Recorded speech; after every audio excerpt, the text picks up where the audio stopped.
मैं 26 साल की हूँ। 2011 में चलती ट्रेन से मुझे कुछ बदमाशों ने, मैं वॉलीबॉल चैंपियन भी रह चुकी हूँ। 2011 में चलती ट्रेन से मुझे बदमाशों ने एक गोल्ड चेन पहनी थी, चलती ट्रेन से मुझे उठा के बाहर फेंक दिया था। लखनऊ से दिल्ली आ रही थी मैं। कंपार्टमेंट में बहुत सारे, जनरल कंपार्टमेंट था, बहुत सारे लोग थे। किसी ने मना नहीं किया। एक प्लेयर का जो स्पिरिट होता है वो अपने आप, जब कोई छीनने की कोशिश करता कुछ भी, वो देता नहीं है। तो मेरे में भी था, मैंने मना किया और उन्होंने मुझे चलती ट्रेन से, वो 4-5 थे, उन्होंने बाहर फेंका। दुर्भाग्य ये था कि उसी समय दूसरी ट्रैक से ट्रेन आई और मैं उस ट्रेन में टकराई, फिर नीचे गिरी। दोनों ट्रेनें निकल गईं। कुछ देर बाद मैंने हाथ को ऐसे रख के उठने की कोशिश किया तो देखा कि मेरा पैर कट चुका था। थाई को उठा के देखा, मेरा पैर ऐसे जीन्स में लटका हुआ था, ब्लड फोर्सफुली निकल रहा। दूसरे पैर की हड्डियां टूट टूट के बाहर निकल चुकी थी। पूरी रात मैं चिल्लाती रही ट्रैक पे, छोटे छोटे पत्थर होते ऐसे चिल्लाती रही कि कोई बचा ले, कोई नहीं आया बचाने।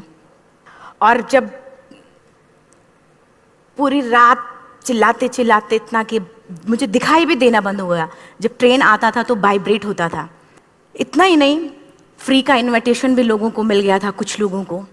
ट्रैक पे आपने ट्रेन की ट्रैक पे छोटे छोटे चूहे देखे होंगे, मेरे कटे हुए पैर पे आग के मेरे पैर कुतर रहे थे। मैं ब्रेन कॉन्शियस मेरा पूरा काम कर रहा था मेरे, लेकिन बॉडी में कोई भी मूवमेंट नहीं था। पूरे पल में वही चीज़ें सोच कि कैसे मैं अपने आप को कैसे बचा पाऊँ। लेकिन करीब पूरी रात ऐसे बीता। सुबह गांव वालों ने मुझे बरेली डिस्ट्रिक्ट हॉस्पिटल यूपी में है, वहाँ पे हुआ था ये।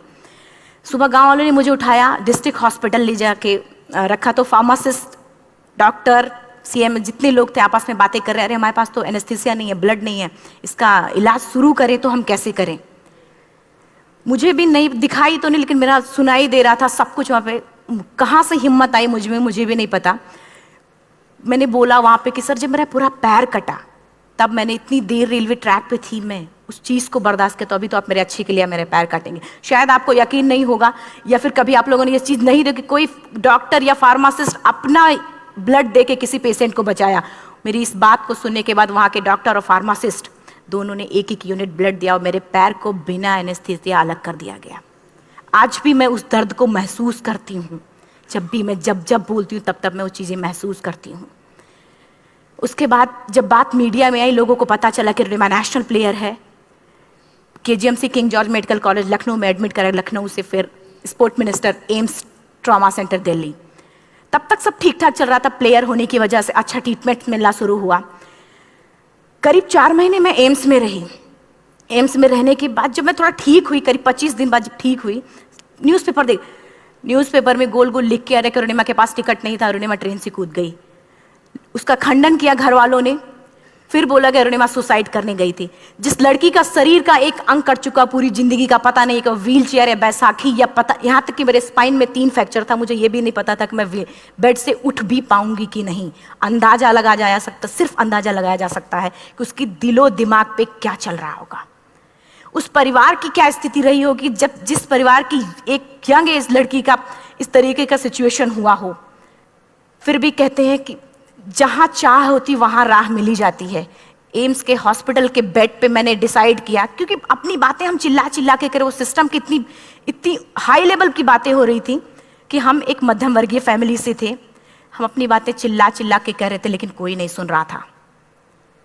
लेकिन कहते हैं मैंने अपने दिल, दिमाग, अंतरात्मा से ये चीज़ सोच लिया कि ठीक है, आज आपका दिन है, जितना चाहो बोल लो, एक दिन तो मेरा दिन आने वाला, मैं प्रूफ कर दूंगी कि मैं क्या हूँ, मैं क्या थी, ये मैं प्रूफ कर दूंगी। हॉस्पिटल के बेड पे डिसाइड किया वॉलीबॉल नहीं, लाइफ का सबसे टफ गेम करना है, तब मैंने माउंटेनिंग चुना। जब मैंने माउंटेनिंग कहने और करने में बहुत फ़र्क होता है। जब मैंने माउंटेनिंग की बात सोची और लोगों के सामने, सबसे बड़ी चीज़ थी सही गाइडेंस में ट्रेनिंग लेना, दूसरा स्पॉन्सरशिप। इतना बड़ा एक साथ तो मैंने 40 से 50 लाख मैंने वाकई में कभी नहीं देखे थे पहले। मेरे लिए बहुत बड़ी चीज़ थी वो इकट्ठा कर पाना। जब मैंने लोगों के सामने रखा कि मैं माउंटेनिंग करना चाहती हूँ, एवरेस्ट के लिए मुझे ट्राई करना है, हर किसी ने मुझे बोला कि क्या है, पागल हो चुकी हो क्या, तुम्हारा दिमाग खराब हो चुका, तुम कभी नहीं कर सकती माउंटेनिंग। एक पैर आर्टिफिशियल है, दूसरे में रॉड है, और तुम्हारा दिमाग खराब है, स्पाइन में भी फ्रैक्चर है, तुम पागल होगे, चुपचाप कोई नौकरी करो, जीवन यापन करो। क्योंकि लोगों का सबसे बड़ा प्रॉब्लम ये होता है, लोग फिजिकल देखते, पैरों को मेरी अंतरात्मा में क्या चल रहा था वो तो किसी को पता ही नहीं था। मुझे लगता है कि आज यहाँ पे मैं भी सुबह से देख रही हूँ, इतने अच्छी अच्छी चीज़ें मैंने सीखी यहाँ पे। बहुत बड़े बड़े स्पीकर को शायद आप लोगों ने भी सुना, आज मैं भी आपको यहाँ पे कि चाहे जितना मोटिवेट करूँ, चाहे जितना चीज़ें मैं बताऊँ, लेकिन मुझे लगता है सबसे बड़ा मोटिवेटर कौन होता? आप खुद। जिस दिन किसी भी लक्ष्य के प्रति आपकी अंतरात्मा जाग गई, आपको कोई नहीं रोक सकता उस लक्ष्य को पाने में। ये मैं किताब से बातें नहीं बोल रही हूँ, ये मैं एक एक पल मैंने ये मैं कोई भी किताब की बातें नहीं, एक एक पल आज जो मेरा 26 साल का एक्सपीरियंस है वो मैं बता रही हूँ सिर्फ आपको। उसके बाद किसी तरीके से मैनेज किया मैंने। भाई साहब, मेरा परिवार मेरा बैकबोन था। परिवार ने मुझे, भाई साहब ने मुझे कहा कि मैडम बछेंद्री पाल जिन्होंने 1984 में एवरेस्ट समिट किया, उनसे मिलते हैं, वो जरूर कुछ ना कुछ करेंगे।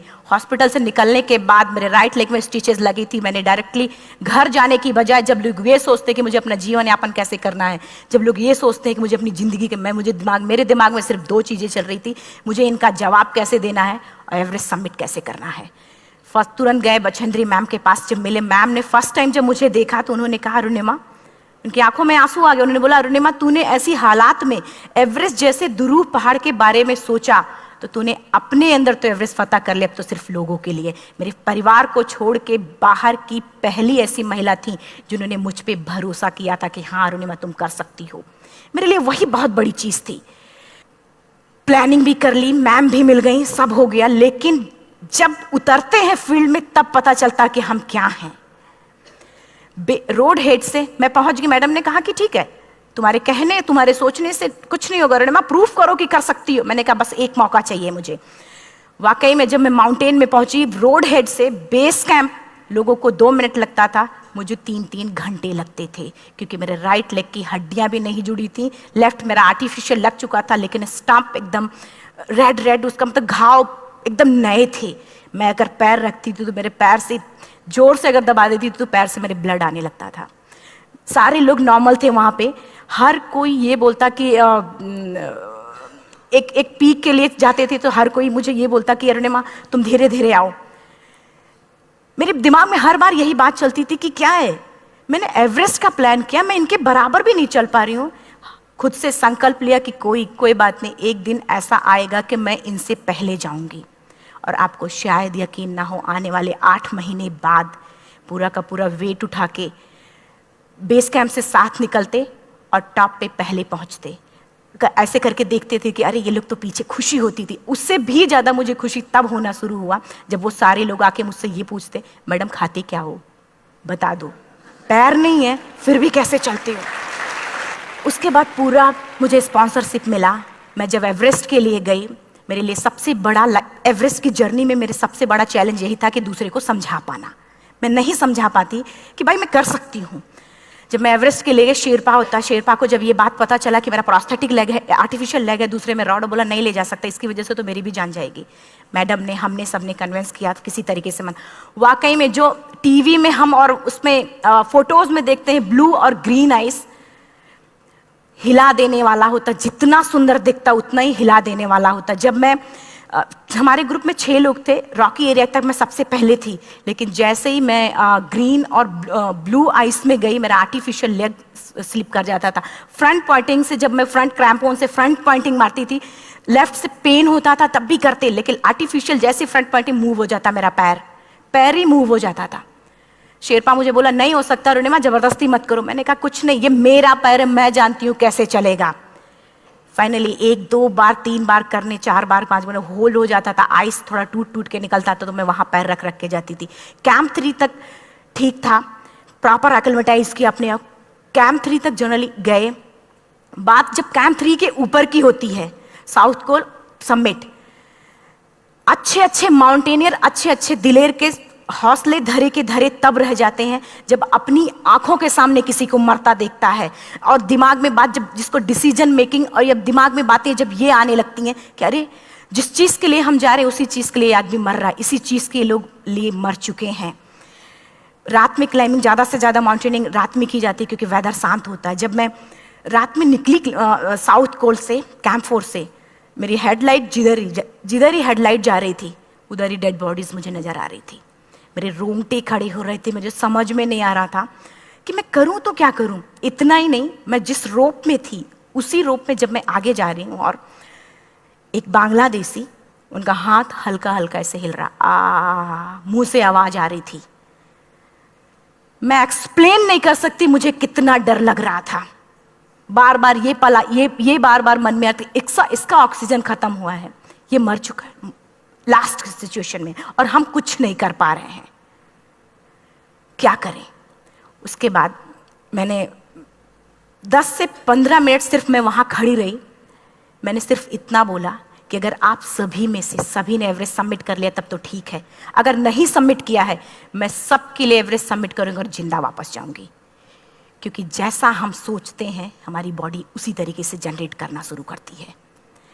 मैंने डेड बॉडी, क्योंकि जा ही नहीं सकते थे किनारे से, उसी रोप में वो एंकर है, डेड बॉडी को लांगी और लांग के जाना शुरू किया।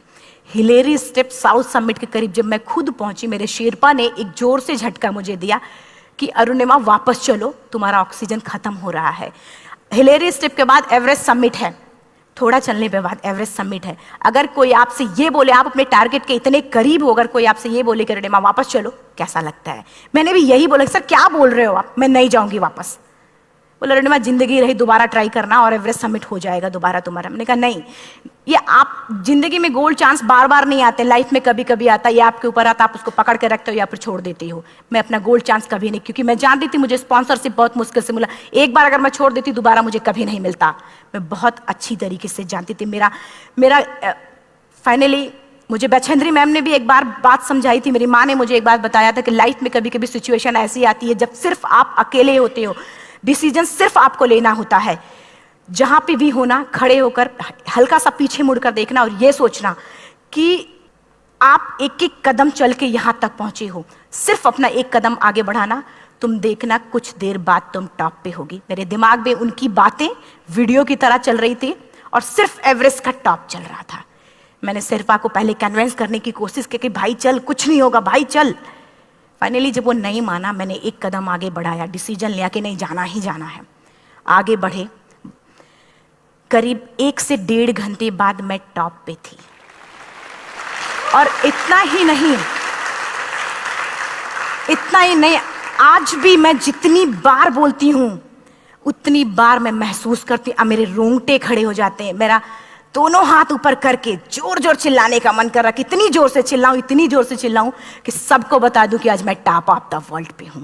उन लोगों को बता दूं जो लोग ये सोचते हैं, लड़की, दूसरे विकलांग, तीसरे मिडिल क्लास में, जो लोग एक बार हार के फिर दोबारा लड़ना नहीं चाहते, जो लोग हारने के बाद सोचते हैं कि हम दोबारा कुछ कर नहीं सकते, उन लोगों को मैं चिल्ला चिल्ला के टॉप से बताना चाहती थी कि नहीं, आप सब कुछ कर सकते हो, सिर्फ एक सोच की विकलांगता, हैंडीकैप आदमी यहां से होता है, यहां से नहीं। अगर यहां से जो आदमी विकलांग है तो नॉर्मल आदमी भी विकलांग है, जो अगर यहां से विकलांग है।